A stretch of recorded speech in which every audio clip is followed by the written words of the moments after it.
Psihoterapija nije jedna, nisu 10 seanse. Psihoterapija je način života. Ali kad zavolite sebe, ne postoji ni jedna druga osoba koja će moći da vas izremeti, da vas izvadi iz koloseka. U početku je teško reći ne, teško je založiti se za sebe. Međutim, krenite od običnih stvari.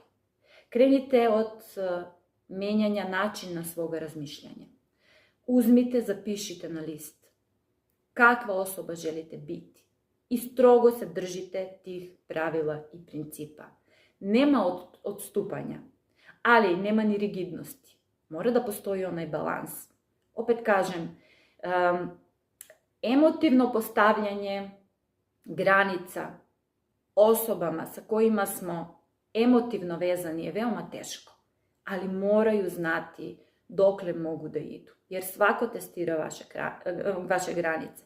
Da li su deca, da li su roditelji, da li su partneri, da li su poslovni partneri, nebitno. Testiranje granica uvek postoji. Vi ste ti koji morate da zračite svojim integritetom. Vi ste ti koji mora da se založite za sebe. Ja stalno kažem, ona priča koju ste sigurno pročitali na društvenim mrežama, niko neće doći da vam pomogne. Niko, ako sami ne uturite u glavu ovde, da ste vi ti koji morate se izboriti za sebe.